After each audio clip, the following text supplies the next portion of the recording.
Здравствуйте, мои дорогие зрители! Рада приветствовать вас на своем канале. Сегодня хочу приоткрыть завесу тайны и рассказать очень необычную тему. 100% людей, когда слышат этот факт из моей обычной жизни, удивляются и восхищаются. Я хочу поговорить о няне мужского пола. Ту-ду-ду-ду-ту-ту. Да, у меня 4 сына, и у нас 2 няни, которые сменяют друг друга. Это парни. Причем это не какой-то короткий вайб, мы на протяжении уже более чем года вместе. А это о многом говорит. Хочу рассказать, как я вообще пришла к этому решению, как мне сам факт наличия еще одного парня, я даже частично его позиционирую как сына, хотя, естественно, он не является мне сыном, но просто чувствую уже вот именно такие, как будто это мой старший сын, старшие сыновья. Вообще рассказать о такой возможности, потому что все удивляются, для всех это шок. Итак, вернемся немного назад. Представьте мое состояние. У меня рождается 4-й сын, то есть у меня на руках грудничок, который требует 1000% моего внимания. Следующему сыну только что исполнилось 2 года, следующему почти 4, и следующему сыну 7 лет. Он идет в 1 класс. У меня, если честно, голова была как просто вата, потому что я не справлялась с объемом задач. Мальчиков много, они у меня очень активные, очень требующие внимания, очень громкие, шумные, и им нужна постоянная активность. Причем в нашей семье принято такое довольно свободное пространство для детей, они много времени посвящены себе в свободной игре, у них очень мало запретов, но даже при всем при этом дети все равно требуют внимания. Муж много работает, я тоже блогер, у меня своя школа развития, то есть я тоже много работаю, и при этом еще и рождается грудничок. Тут включается ревность, включаются мои какие-то гормоны, вот эти вот эмоциональные качели, даже я бы не сказала эмоциональные качели, а эмоциональная яма после родов.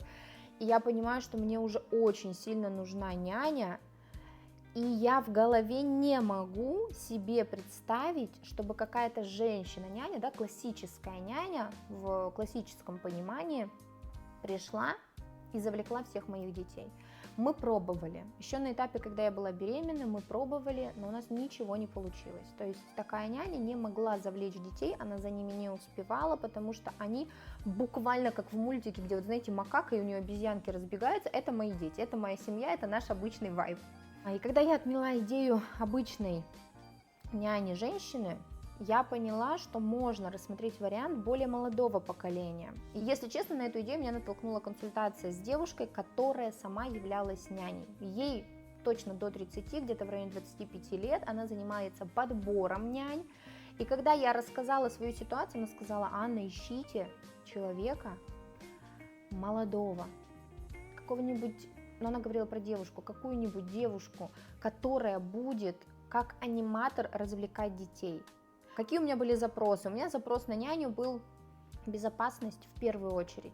Во вторую очередь, чтобы дети были при деле. Чтобы был человек, к которому они могут обратиться за водой. Чтобы был человек, который за ними приглядывает и видит, что дети не выпрыгивают из окна, не нанесут себе вред, не запихивают пальцы в розетки и так далее. Плюс ко всему мы живем в доме, в таунхаусе.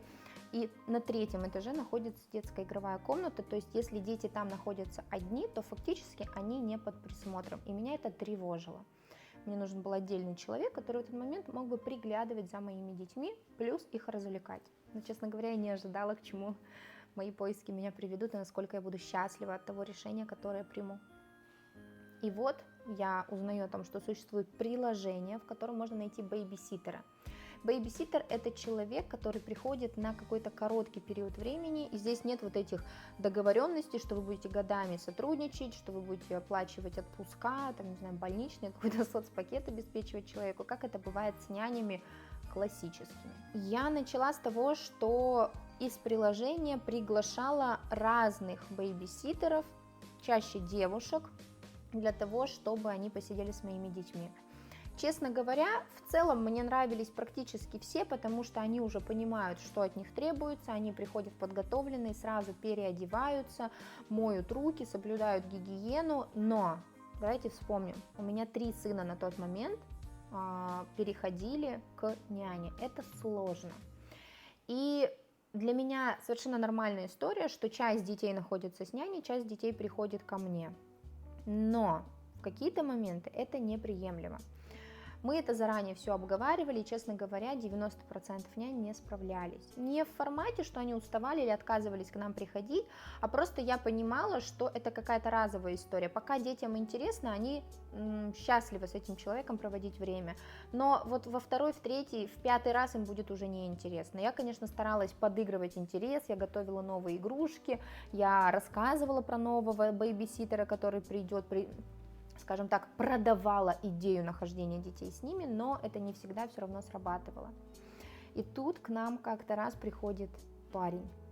Я до сих пор помню, как это было, потому что все мальчики в момент с открытым ртом начали на него смотреть вот так вот. Вот знаете, это какой-то, как будто просто в комнату вошел человек с определенной энергетикой. Может быть, они немного ролевую модель папы переставили на этого человека.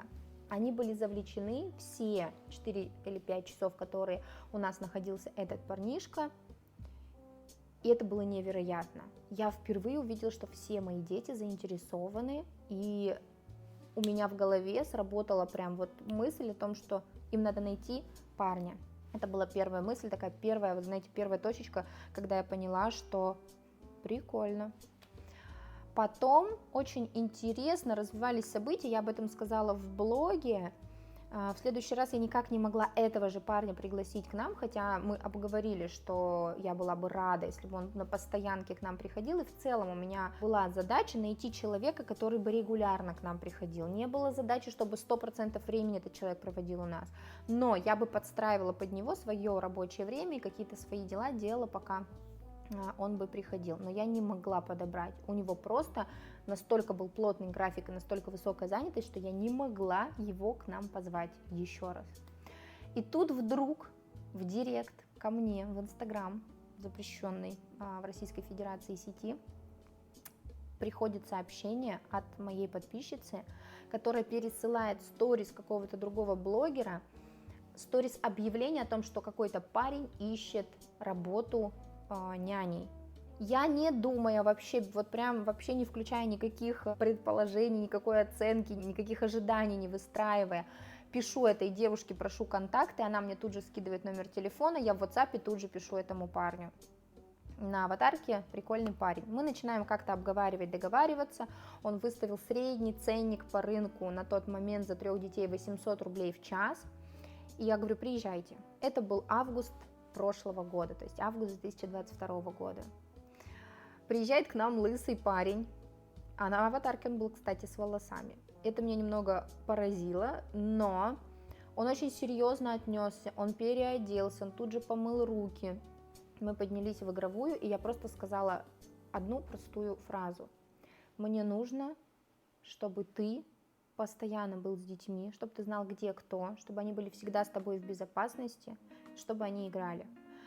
На протяжении следующих нескольких месяцев, а Даня стал приходить к нам каждый день, на некоторое время, по-моему, по 6 часов каждый день он приходил. И на протяжении нескольких последующих месяцев мы притирались друг к другу. То есть вот это было наше первое касание, с того момента он остался у нас. Мы сначала взяли неделю пробную для того, чтобы вообще понять, насколько нам комфортно. И то, что меня поразило, он был безумно заинтересован в том, чтобы продолжать правила и идеи нашего дома. То есть он спрашивал, а вот это нормально? А вот в такой ситуации я делаю вот так, это окей для вашей семьи?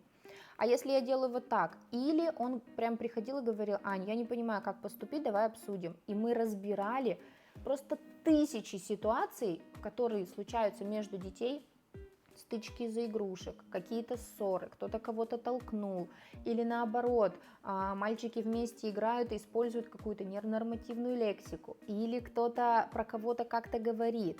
То есть он спрашивал все.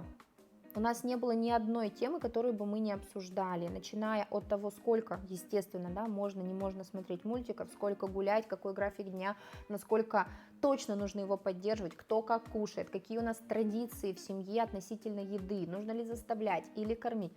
Все, мы обсуждали все глубоко, то есть ни с одной няней я не обсуждала никогда так основательно то, как она будет относиться к моим детям. И это, конечно, меня поразило.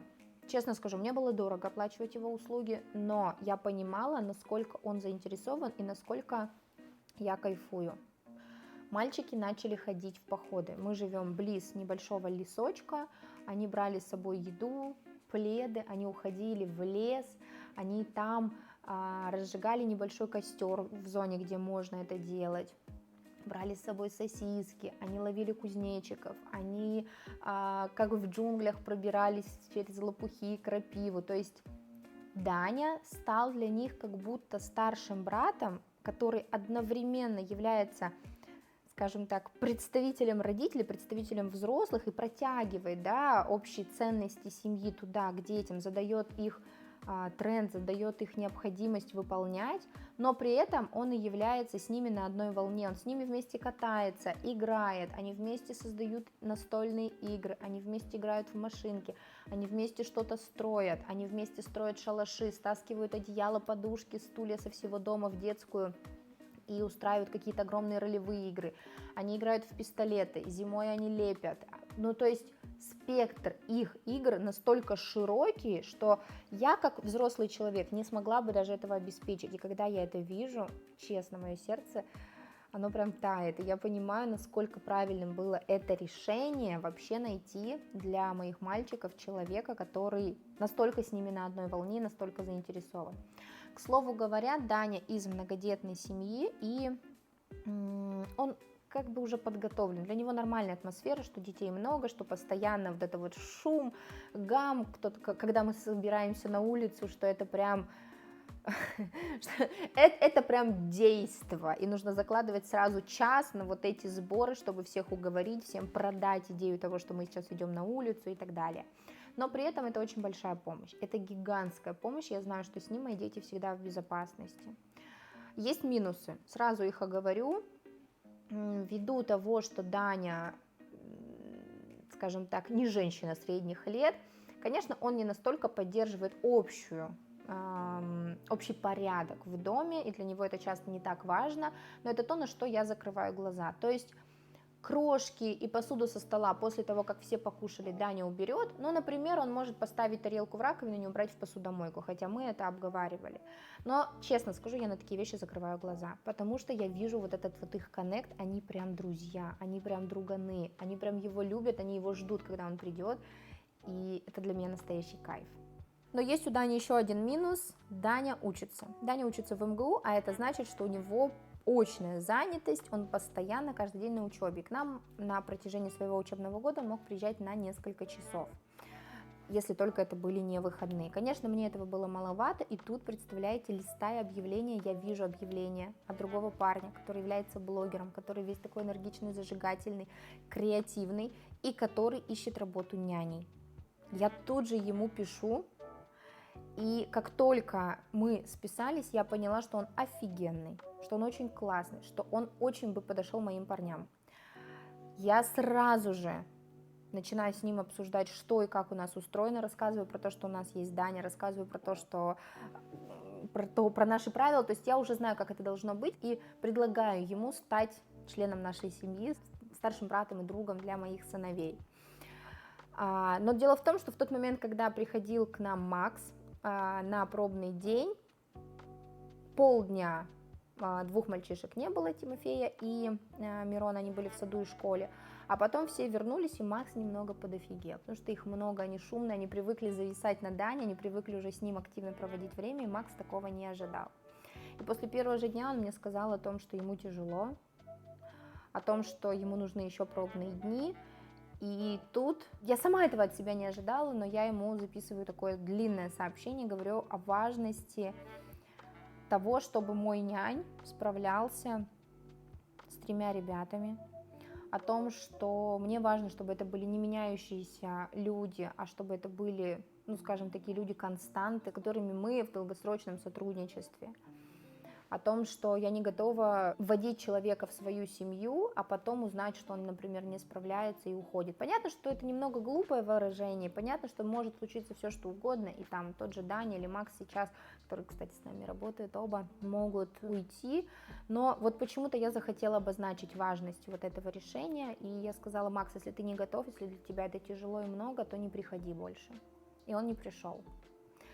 Он не пришел, он сказал, что да, тогда я пас, если я найду в себе силы, я еще раз напишу. Я уже, в принципе, скинула его со счетов, у нас не было второго няни, мы справлялись без него, и тут вдруг в какой-то момент Макс пишет о том, что он готов. И с того момента у нас стало 2 няни, которые сменяют друг друга, они немного разные, но они оба классные, вот прям мужчины в хорошем понимании, они задают очень классные ценности моим детям, передают. Причем они немножко разные. Макс проводит много опытов, экспериментов с ребятами. Они зимой делали лед, потом его топили, потом снова в шарики набирали воду. Они делали лед и туда замораживали внутрь цветочек, и потом это все рассматривали.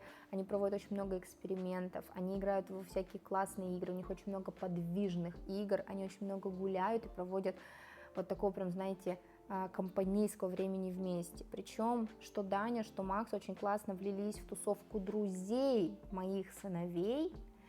И даже часто я вижу, когда они на улице гуляют, например, идет Макс, и просто шайка детей вокруг. И он как будто присматривает за всеми, но понятно, что за моими детьми в первую очередь.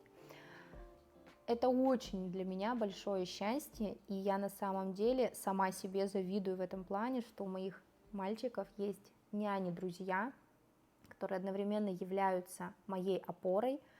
Я знаю, что дети в безопасности, что они всегда накормлены, что они всегда там будут чистенькие, присмотренные, но при этом у них есть такие классные друзья, которые сильно старше, сильно опытнее, и которые несут правильные ценности, продолжают наши правила семьи у мальчишек. И при этом они являются моими глазами, потому что кое-какие вещи, которые вот чисто между мальчишек проскальзывают, какие-то разговоры, бранные слова, мне рассказывают мои няни, и я уже предпринимаю решение, мы вместе над какими-то проблемами работаем. Вот такой вот очень классный опыт. Если у вас есть вопросы, задавайте их. Я была счастлива поделиться этим опытом. И хочу еще добавить, что у нас как будто не принято в обществе доверять детей мужчинам. Нам кажется, что мужчина должен работать, работа должна быть серьезной, и о том, что как будто няня должна быть женщиной, как будто это что-то материнское, околоматеринское. Но рассмотрите этот вариант. Во-первых, с ребятами старше, лет 1,5-2 точно, лучше справятся действительно молоденькие няни. У них больше энтузиазма, у них больше подвижности, у них действительно больше заряда и идей. То есть это будет не только присмотр и такая материнская или бабушкинская любовь. Это тоже будет любовь, но она будет любовь друзей, очень близких по духу и по возрасту людей. Рассмотрите такую идею. А еще один очень интересный момент того, что парни действительно являются классными нянями, классными и надежными. И даже очень интересно, что они больше прислушиваются к тому, каким им нужно быть, как нужно поступать с детьми, ввиду того, что у них нет вот этого своего глубинного понимания, как у многих взрослых нянь, того, как должно быть или как правильно. И в этом плане для меня тоже очень большой плюс того, что молодые бэйбиситеры, няни, тьюторы их еще иногда называют, они более гибкие в плане отношения к детям и в плане продолжения правил семьи и протягивания этих правил, скажем так, актуализации у детей этих правил. Очень рада была поделиться этой темой, задавайте ваши вопросы внизу.